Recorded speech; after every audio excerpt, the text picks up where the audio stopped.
right. How can we make sense of AI innovation and the unique opportunities it is creating for all of us? Today, I have with me my guest, Jose Puga, the CEO and co-founder of Imaginario.ai. Imaginario, a Techstars company, makes brands and creators video libraries searchable with contextual AI. Jose has almost 20 years of experience in business development and strategy for media and tech companies. We'll also get into his journey entering the startup world from corporate. I cannot wait for this conversation. But first, welcome to this week's episode of Make Sense, a video podcast that simplifies complex issues at the intersection of tech and people. There are a lot of them. So whether you're totally hyped on AI and ready for the robot takeover, or you want to crawl into a cave after deleting all of your social media accounts, I'm here with my guests to help make sense of what's going on so you can design yourself into the future. My name is Lindsay. I'm a product market fit strategist, innovation consultant, and venture fundraising advisor. If you're new here, subscribe on YouTube or wherever you get your podcasts. So let's make sense of AI innovation. Jose, it's been almost 6 months since we last spoke. How are you doing? Pretty good, and thank you so much for having me in the show, Lindsay. I'm so excited. I know you're super busy closing some financing rounds, building your startup. You're 9 months out from completing Techstars. What are your thoughts on the experience, now that there's been some time since the program ended?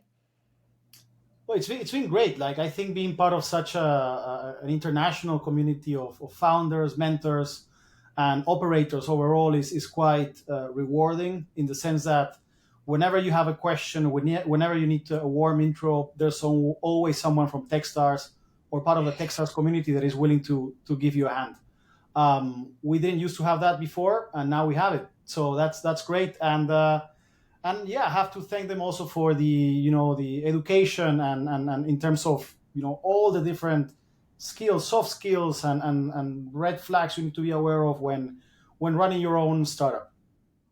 Yep, 100%. And we'll talk later about your transition from corporate to the startup world, and you can fill us in. I know you're in London. The program was in Philadelphia, and having a network is important for so many reasons and building relationships. So I'm excited to hear more about that later.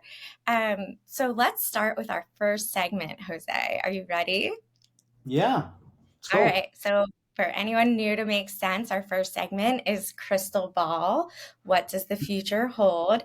This is where I call out some interesting predictions for this year, and my guests tell us their hot take. So I'm going to rapid fire some headlines, and Jose, I want you to say, yes, I want that to happen, or no, I don't want that to happen, or yes, this is what I know, or no, that's not happening, and this is what I know. Ready? Mm-hmm. That's All good. right.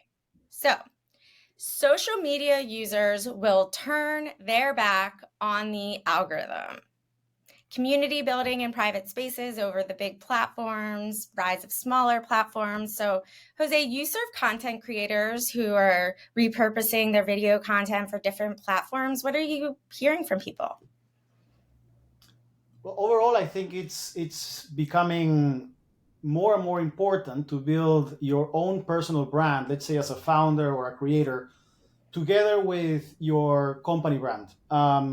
And video or other types of media are becoming paramount to build that presence online, especially because there are a few trends that are converging that are essentially becoming any sort of company, disregards of the size, making them quite dependent on content. And one of those trends is the death of the third party cookie. So paid advertising is becoming more and more expensive. On the other hand, we personally believe at Imaginario.ai that not all content will be generated, but if anything, it's going to democratize the access to more sophisticated AI-powered production tools and post-production tools that will make very small teams be able to create Hollywood-grade content and also just boost engagement across social media, especially in the short form and mid form formats. So Yeah. yeah, so I'm quite excited about what's coming, and And we're going to probably talk more about this in the podcast, but we believe that mixed reality, AR and VR, in the next 7, 10 years plus, are going to bring these communities to the next level, right? Where you have more physicality, interactivity, like spatial experiences. Mm. And yeah, but we can talk more about that and geek out about that later. Yeah. So, but do you think people are turning their back on the bigger platforms? I heard TikTok just hit, 1 billion in e-commerce. Instagram launched Threads. Twitter is now X. I don't know. So is it this? Are users looking for smaller places, smaller communities, or smaller platforms, or you think these big players will go through these rough times and still come out ahead? I don't think that the big platforms, the dominant platforms, will go away. I think they have a role to play. Right. But of course, closed communities or private communities are thriving. The best example of this is on WhatsApp or Facebook groups, even.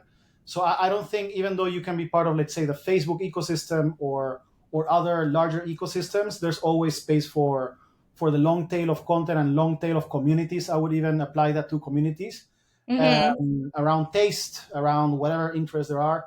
Reddit Right. is another example of that, right? So you can have that vast ecosystem with small niches and, let's say, villages, inside that huge city or country that is Reddit, right? Yeah. Um, yeah, I think Discord is also becoming a Discord, rising absolutely. player.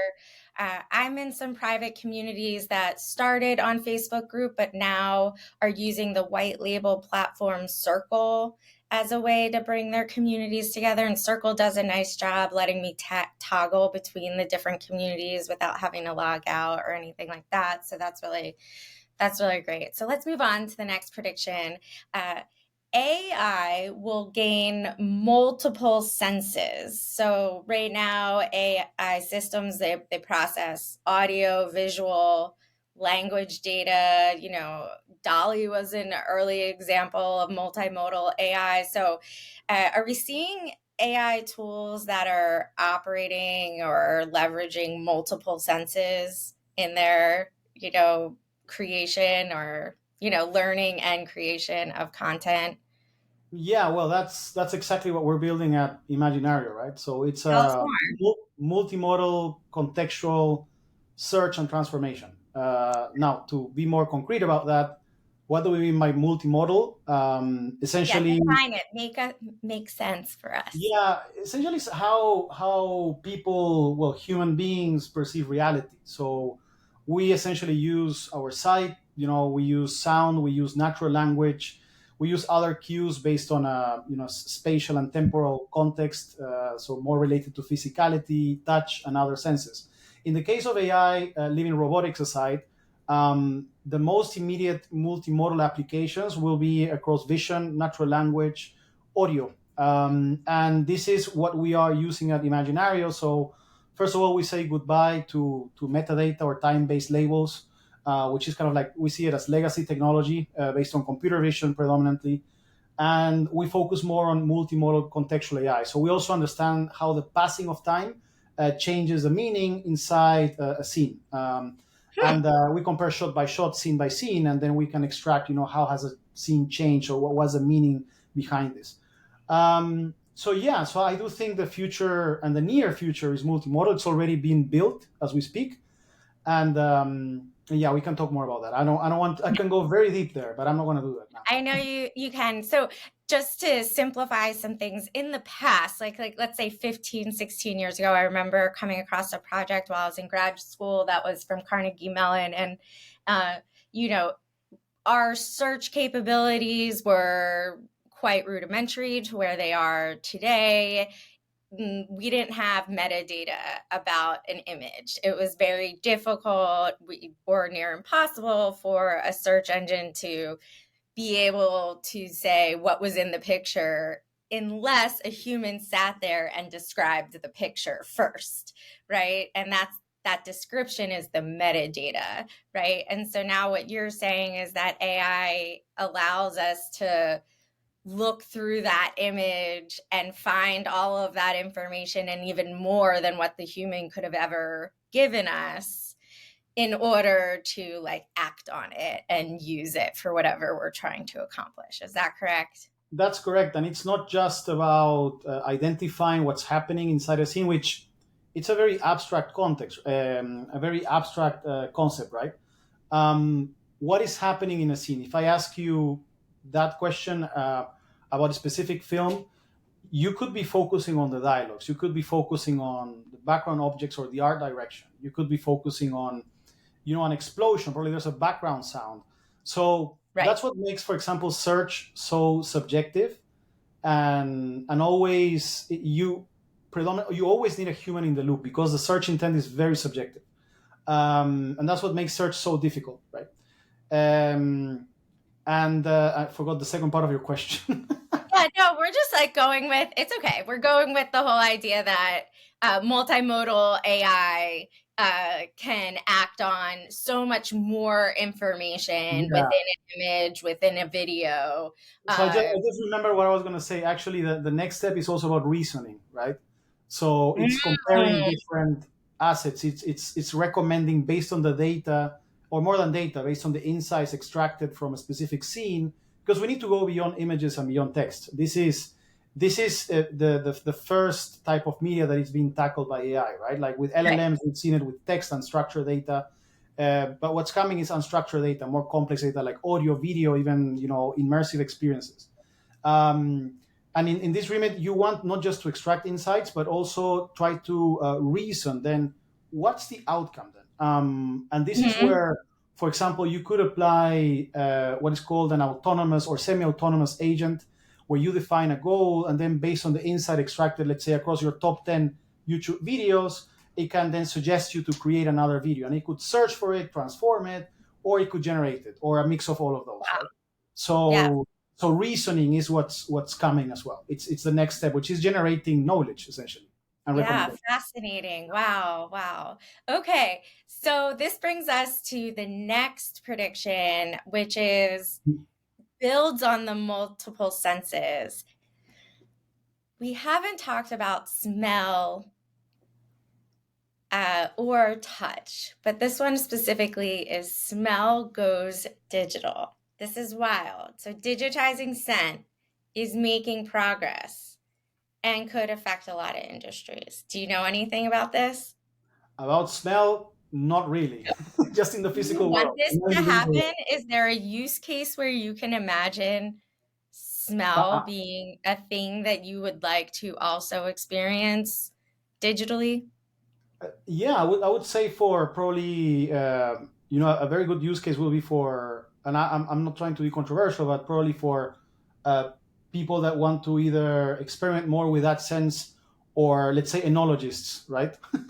Or visually impaired people as well. That probably that sense is one of the key senses. Again, I'm not an expert in this space, but there Right. could be a use case. What I'm Food seeing with shows, sorry again. TV food shows would surely become more Ooh. interesting if you could smell Yeah, what they've let's cooked. think in the future. They're like immersive 3D, ads that even on AR that promote a restaurant, and you can smell, that dish. That would be fantastic, right? Like that's definitely going to Mhm. play a part in persuading people to go and book a table, right? That restaurant. Sure. Now, is that a priority compared to vision, audio, spatial audio, and others? Not sure. But again, I'm not an expert in that area. So Yeah, we're neither of us are real experts on the smell one, so I'm gonna have to find another guest that can tell us what the big problems digital smell can solve for us. yeah, All right, so the last one, um, VCs will stop hunting unicorns and start searching for workhorses. So, going back to the basics and looking for resilient entrepreneurs and being more realistic about expectations. You're in the midst of this. What do you think? I think that's not true. I think VCs have specific goals, financial goals, and returns based on power law normally that they need to give to their LPs, so to their own investors. So I doubt that's going to be the case. However, where I do have a ton of hope is in angels Hmm. organizing and having better processes to get better deal flow, so access to more like great founders and companies from around the world, Sure. where culture, language is not an issue thanks to AI, ideally, and where they can also come to decisions faster and as organized as a VC, as most VCs, not all VCs, right? Right. On KYC and due diligence and all of that. But I think that's yeah, that's not the case. It's quite unstructured, right? Like when you talk with angels, you're talking with angels. Like how many people are there in the world, right? Or qualified investors. Yeah. So I hope technology is going to help us get better at that. But VCs, no, I don't. To your question, I don't think they're going to They go have for to keep, yeah, they those. have to keep hunting unicorns, Yes, and honestly believe that all of the companies they invest in will 10 or 100x their investment, um, because that's how maintaining a portfolio works, right? And that's what you said. high risk, So high reward. High risk, high yeah, reward. high risk, Um, high reward. But yeah, I do hear you. 10 years ago, I worked for the startup platform Gust.com, and I remember they serve angel investment groups and the startups applying to them. And I remember hearing the stat that something like 95% of angel investors are not in angel groups. So you're really dealing with one person at a time for 95% of the angel investments. And yeah, that's a lot of work. that's a lot of work. I It's a think that's where aggregation, like for example, AngelList, they launched this roll-up vehicle. It's kind of like a special yeah, purpose vehicle. yeah, It's the R, fantastic. yeah, It's like a one click investment, right? You just send a link. The angel can check the documentation super easy and then just wire the money. Super simple. yeah, That's in closing deals, but then that level of simplicity is also needed in aggregating angels by taste, by thesis. It might be like lifestyle investments, right? They might love, I don't know, XR or yeah, climate tech or whatever that is. Um, and for entrepreneurs, it's a really hard to source and qualify all those individuals, right?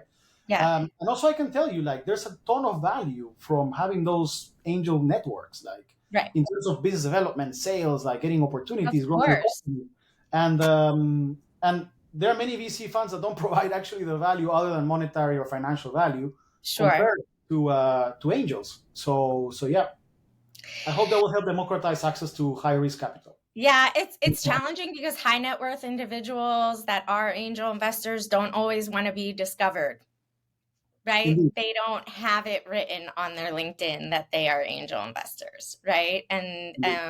And that is why long-term commitment to fostering your network and building relationships and meeting new people is so important for every entrepreneur, because it's not just investors you're trying to meet with, you're trying to meet with strategic partners, potential customers, potential employees, subject matter experts. And the more you can build your network and foster relationships to get those introductions, the better off you're going to Yeah. be. So Let- let's move on to the can next segment. I add something very quick? Of course, I love it. Yes, you I can think sneak that in one last thing. I think I heard this at this podcast by Jason Calacanis, All In. So Yep. there was this. They were talking about the role of VC in the future, especially with AI and semi-autonomous or autonomous agents replacing headcount inside startups. So basically, the Hmm. some VCs are saying before you need to hire 100 people to reach certain objective in terms of annual revenue or whatever that is. Now with AI, you might need just a tenth of that, right? So now, if that's the case, do you really need VC money to become a unicorn? Probably you Hmm. don't, right? So Hmm. then it's like, what? Then the question is a bit more meta, which is, what's the role of a VC, right? And that's what's it's really puzzling even for many VCs, even tier one VCs. They don't really know the answer. um, because you will need less capital to get more done. You will be able to get more done with less people, essentially. So Yeah, I hear you. I think that's a whole nother episode to talk about yes, the evolving role of venture capital and the role that it plays in the startup ecosystem and the larger economy for sure. So let's move on to the next segment. What do you know? So, this is where us relatively intelligent tech ecosystem insiders discuss, national news and trends. And we don't claim to be experts, but we may know more than you do in our audience. So, Jose, I was peeping your LinkedIn profile. Last month, you shared Clem DeLange's 5-minute testimony before the US Congress about open science and open source AI. Now, Clem is the co founder and CEO of a company called Hugging Face. I looked at it briefly. Maybe you could just give us 1 to 2 sentences about what is Hugging Face. well, Hugging Face is essentially the GitHub of AI and ML, right? Of AI and machine learning. So it's where it's the largest community worldwide of AI and ML engineers and not just specialists, but also other sort of developers that are interested in that field.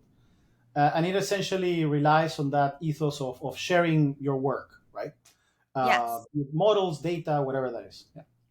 Okay, cool. And for those of you that haven't heard the term open source, open source generally, very broadly, and I'm going to oversimplify it, is software that has been developed by a community of developers. It doesn't have specific copyright licenses that there's a clear owner. It's more what is it?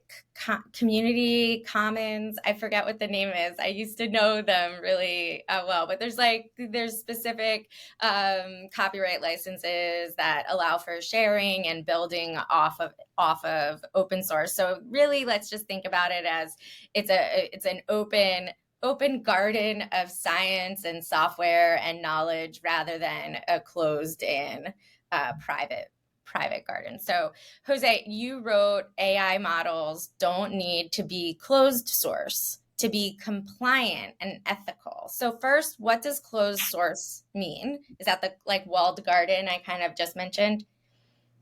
Yeah, essentially, where, for example, when you're dealing with models like transformers or neural networks in general, you will have certain weights that you apply to a specific, let's say, the equivalent to neurons in the brain, right?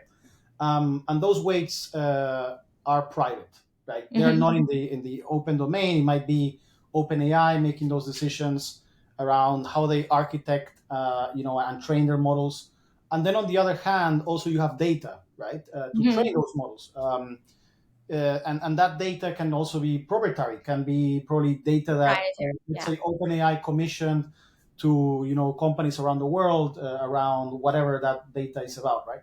And essentially all of this is built indoors, away from the public, and therefore once those models are put out in the world, then they can take over entire markets because Mhm. there's unfair what I define as unfair competition. So it's yeah, but I'm gonna leave it Yeah. there. Probably have more If, questions. for those of you not in tech, it's like the issue of a large company having a monopoly, right? It's an unfair competitive advantage if they have an AI model that's totally closed.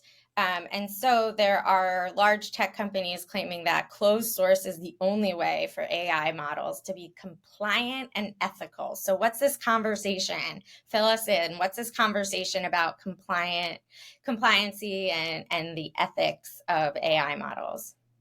Yeah, so but with my post, I'm not questioning the fact that AI models need to be compliant and ethical. So, for example, with underrepresented, minorities, or let's say minorities, or other people We've where they talked might, about So on Makes Sense, just to catch you up, on Makes Sense, we have talked about ageism, and particularly, how reductive AI, like image generation, can be if you search for like a 40-year-old menopausal woman. It'll spit out, a gray-haired, wrinkly woman breathing fire, right? And it's quite reductive. So is that what you mean by kind of like ethical, or Yeah, adapting for all categories and types of people? yeah, that's exactly what I mean. But I think that uh, so assuming that a large private company or one of the blue chip tech companies can achieve that perfect balance of compliance and being ethic in terms of the data they use and therefore the output they give to the world, right? And we're going Mm-hmm. to be relying more and more on these models to make very important decisions, such as, for example, judging if someone committed a crime or not. And you want to make sure that those decisions are made with with data that is not unbiased, because humans, we are biased, but let's say more balanced in terms of judgment, right? Right. Um, Now, my view of the world, other people might disagree, is that I do believe in self regulation, a bit like how Wikipedia works. That once you have people working on the models, contributing with their own data, therefore communities will tend to self-regulate. Of course, there are individuals that are like they're watching, and just supervising that things go well. Right. A bit like Wikipedia. But assuming that the only way forward is for these large companies that have strong ties in Washington, are the only ones that can actually really implement, AI models that are compliant and ethical. I think that's a discourse that it just benefits them, because try to imagine if all of us today we had to pay royalties to Nikola Tesla or whoever invented electricity back in the day, just because they make that first investment, right? Mm-hmm.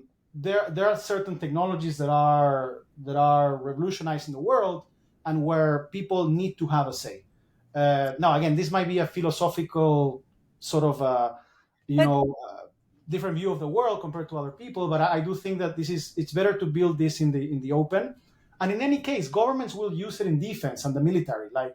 right. So trying to assume that if a government or a large private company is building it, this is going to be better for society. It's nonsense from my point of view. So Right, right. So we're talking about large companies, I'm going to guess, and you can tell me, the Google, Meta, IBM, any others. Like, these big companies are saying, "Oh, trust us to create these AI models that are compliant and ethical." And who you should not trust is the open source community of people, such as the ones that are on Hugging Face, that are sharing and creating their models. And I can easily call that bullshit. So, it is bullshit. Yeah, I was so trying to be you, a bit more English and polite, but yeah, but so you say, like, London English. I've been living in London too long, I think. Yeah, yeah, but you think their motivation is more economics than like having the best intentions for the way that AI is used in our world. yeah, because even if Google, Meta, and Microsoft, are and Open, well, Microsoft is one of the main shareholders of OpenAI. Open AI. Yeah, even though they have like ton of processing capabilities and data they're collecting from individuals around the world and also from enterprises to train their models, eh, I don't think that they can still compete with the all those developers around the world working on this problem or very specific problems. And also, we think this is more an ethos thing inside the company as well. We believe that AI needs to be applied to so many different use cases that it's impossible for large companies to really do a great job in terms of user experience and application of those models to specific problems. Right. There might be problems based on geography, based on industry, based on certain types of functions, and roles inside companies. And you cannot expect Google, Microsoft, and Meta to come with all those solutions, right? So Right. that's why this needs to be an open conversation. All right. So lots of interesting conversations about the ethics and, the purpose, the uses, the openness of AI models. I love those conversations because I think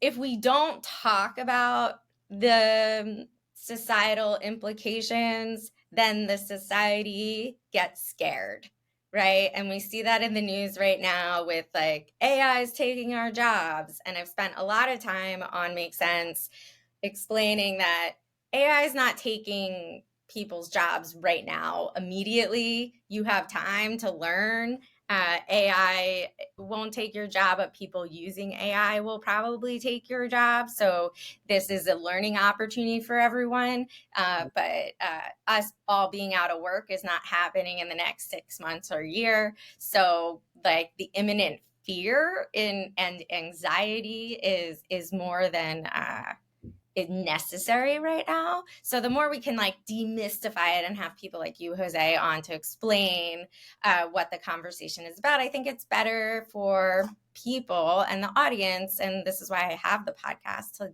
design themselves into the future, to make better choices for themselves as they learn what things really are and what's happening.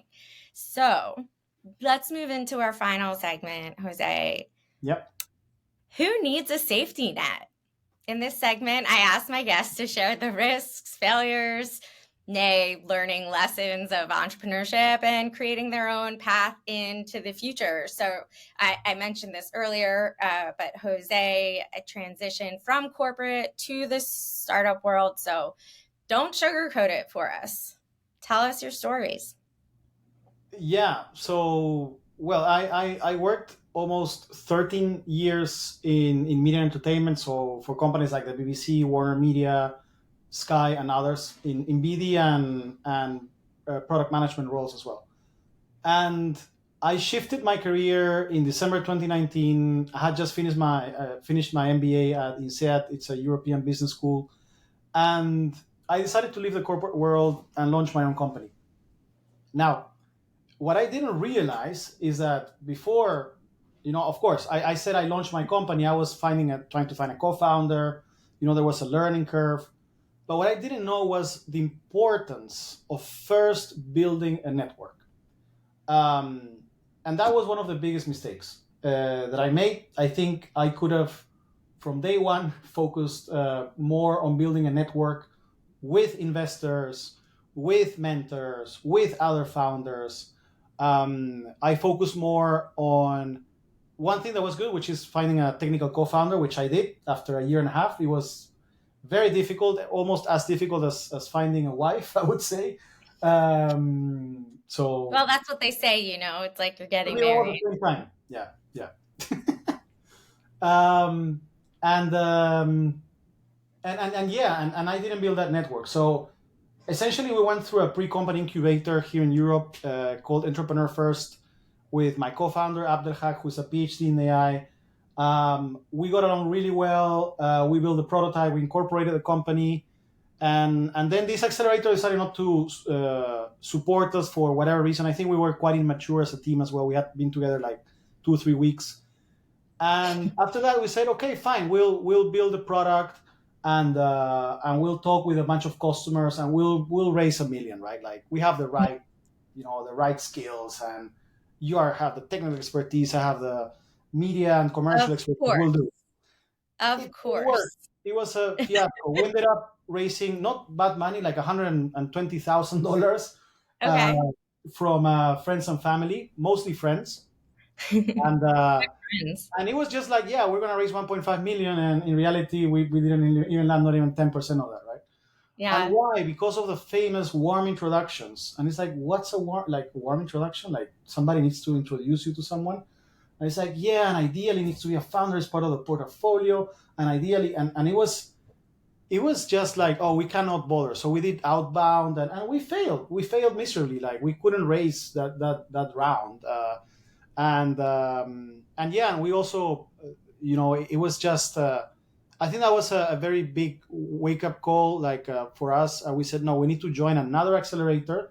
This time we need to be more successful. Therefore, we need more traction, and that's what we did with Techstars. So then we applied to Techstars, and we got admitted at the Comcast, NBCU Techstars Accelerator, and then that's what gave us the network.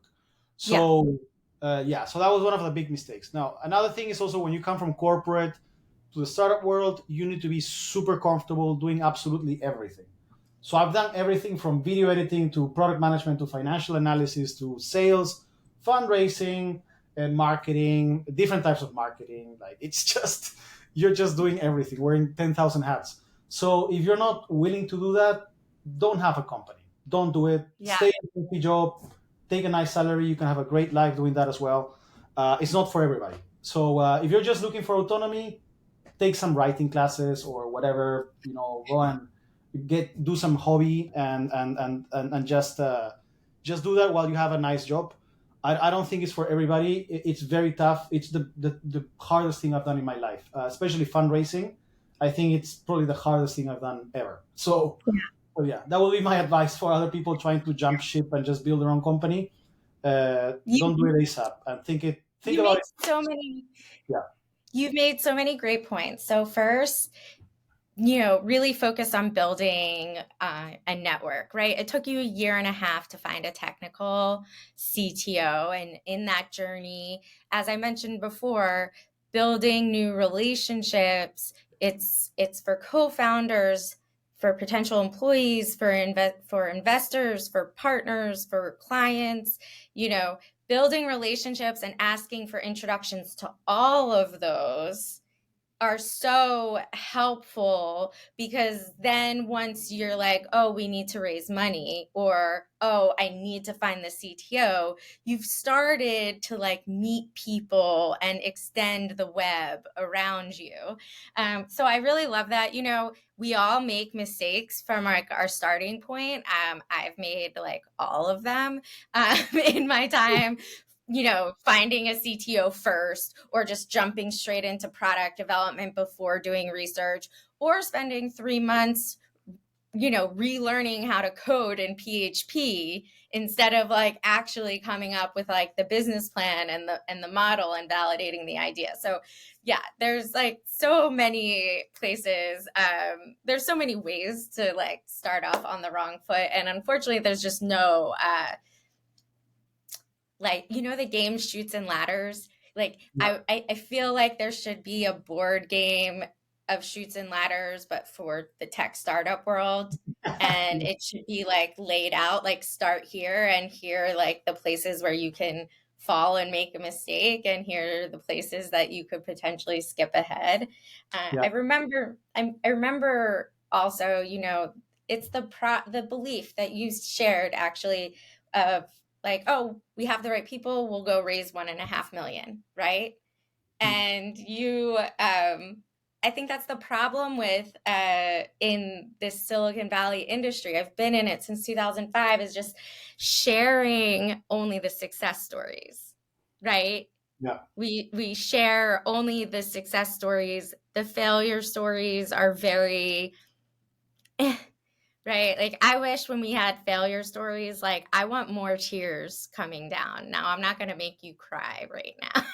No, But like, except all the, you know, stuff that didn't work. There's a lot. There's more things that didn't work that actually worked. So yeah. yeah, So like having that belief, like, oh, we're the right people to do this. We have the talent to do it. Someone's going to give us $1.5 million. Like it's never that easy. And I no, remember when I met you, you were doing a ton of cold outreach, and I hope you learned what warm introductions were from me very quickly in the early time of the program, because I was like, stop reaching out to hundreds of people at a time. yeah, It's a lot of work and it's not getting you anywhere. Let me introduce you to like these couple people that will talk to you for 30 minutes. You'll learn a lot more. And yeah, did I do that for you? yeah. That did help. It was a good prelude to the nightmare that was fundraising during this market. But I have to Yeah. say, just if you give me a few seconds, like, so we're about to raise almost $1 million in pre-seed. So now that took us more than 100, almost 200 calls across 4 months. So that's what it takes. It's also a volume game, but that doesn't mean you shoot an email to everybody on LinkedIn and see, who picks up the phone. You need to qualify those people. You need to investigate if they're investing. You need to see if it's a good fit with your company in the industry. There are a ton of books about that, right? I'm not gonna say but it's a lot of work, where it's a mix of warm intros with volume, and uh, Hmm. and from there we got a conversion between angels and VCs that was around, I would say, 7%. So Hmm. that's a good conversion rate. Some Yep. founders get 3% conversion Yep. rate. You get literally two or three. That's it. Yeah. Yeah. So what I'm hearing is when it comes to outreach, it's a combination of volume and highly targeted. Yeah, that's what makes Interest. it so difficult. It is. I hear you. I wanted to just ask you one more question coming into the startup world. Um, the average, when we talk about startup founders, like most people now will just think of the Silicon Valley HBO guys and like young 20 Mhm. somethings. Um, you're a couple years younger than me, but like you entered this world in your mid 30s. How was that for you? Um, I think it depends on which ecosystem you try to build your company. We had good experiences and bad experiences, and I'm not going to be specific about the bad experiences, but there were some environments where the average age was 25, even less, 23. And I was clearly the oldest person. Like I shifted from corporate to the startup world when I was, I believe I was 37 years old. And it was just a very different type of interaction. And also I could, so it's basically the Y Combinator blueprint, which it works, but it's not the only way to create and fund 100%. companies, right? There's so many stories of successful entrepreneurs that have built, decacorns and multi-billion-dollar companies, like the founder of McDonald's, and there are many other stories, right? Of founders over 40, over 50, even, or even 60 sometimes, that have built great companies. Now, of course, you have more responsibilities. You might have a family, you might have kids, right? I don't have kids, which is an advantage, but my co-founder does, right? So it's about the time that you invest, in building the company, which I understand that takes time away, but it's not necessarily a proxy for, yeah, this is, you should just fund young entrepreneurs with a ton of energy, but probably have zero experience, right? So they're gonna make 10,000 more mistakes. Now they might make those mistakes faster than you, right? But also you compensate on making more quality decisions, right? In but taking less time, right? So 100%. so that's, and I do think there is a bias. I'm not, I don't operate in the I'm not connected that much in the Silicon Valley ecosystem, but I could see that Y Combinator tends to focus more on younger entrepreneurs. Not all of them, of course. Techstars is different. You've seen it firsthand. It's like people from all ages, all creeds, all races. It's a bit like the United Nations of the startup world in that sense. And I love Techstars for that, because it gave me an opportunity, and it's given an opportunity to other founders out there that are from underrepresented backgrounds. I'm Peruvian Italian, for example, right? Yeah. Uh, I'm an immigrant. I'm an expat in the UK. I've been here 13 years, so I'm clearly not a local, right? So that does play a part, Right. in the network. And yeah, anyhow, that's those are my 2 cents. So for all those founders that are over 35, I would say, don't get discouraged if you have other responsibilities. You just need to make quality decisions. Of course, move fast and work hard, but you can get it done. There are entrepreneurs with kids and everything, and other responsibilities, and they make it work, and they build great companies. And again, do you need to build a unicorn? No, you don't. You can build a great business and still exit at millions of dollars if that's your goal, and cash out and have a great life. So again, I think there's a whole myth that you need to be 23 and build unicorns to be happy, and I Yeah. don't think that's the case, right? So It is 100% not the case. I love the point that, the roadmap for you as a founder is different depending on where you are in your life. The build fast, break things, go big or go home might work for those that are in their 20s with not much to lose, but it's a different plan if you are older with more subject matter expertise or business acumen. It's different if you're a non-technical founder versus a technical founder. So obviously, there's just not one way to do things, is there? No, no, and just to be clear, I'm not saying we will build a unicorn or a Oh yeah, hundred. yeah, yeah. Oh yeah, yeah. I That's didn't. that's where we're heading towards. Yeah. But again, I have the advantage, that I don't have kids, and the moment I have my first child, I know I'm gonna have a bit less time. So then I just need to focus. So it's all about focus. If I have to summarize this, it's like if you focus on building and selling, and just do those two things well, Mhm. right? Even if you mess it up a bit, but you will mess up. You will experiment here and there. You do those two things well, you're gonna get ahead. If you're Right. trying to do other stuff that it's not adding value or creating value or helping you learn fast, then yeah, then that's a problem that you have, right? It doesn't matter if you're 20 or you're 50, right?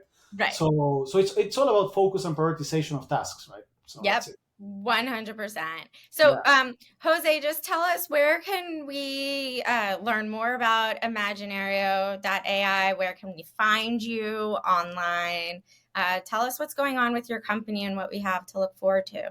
Yeah, so actually, we've done a soft launch of Imaginario.ai, so you can actually sign up on the website. So that's www.imaginario.ai.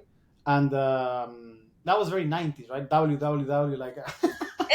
it's already telling my age. Yeah. But anyhow, I'm like, I'll be in the show notes. We'll put it in the show notes. Don't worry about it. yeah, and you can just sign up there. We have some entry level packages if you want to, also a free trial, and even a free forever tier if you want to test all the capabilities of the tool. Test videos, so you don't even need to upload stuff, or you can upload your own content if you want. So give it a go. Also, like if you want to get in touch with me, it's jose.puga@imaginario.ai. We would love to get feedback, also for people to join our Discord that we just launched recently. So There you if go. people are interested, like, great, join us, be part of the journey. So See, smaller communities online, just like we talked yes, about. Okay, awesome. So let's make it make sense. There's a ton of evolution in the AI innovation world, and we're having conversations right now as to how open versus closed the technology behind the AI, these models, should be. And hopefully the audience learned a thing or two about open source versus closed source, and which direction they'd like to go with the AI models. So thanks for listening to Make Sense with me, your host, Lindsay Tabus, and my guest, Jose Puga. We hope you enjoyed our take on all of this. As always, find the links and resources in the show notes. And final note, if you want to continue to be the smartest person in the room, make sure you're getting notified when each episode hits. On YouTube, hit that subscribe for next week's episode. And for audio only, follow wherever you get your podcasts. Thank you, Jose, for joining me. thanks, Lindsay. I appreciate it. Have a good one.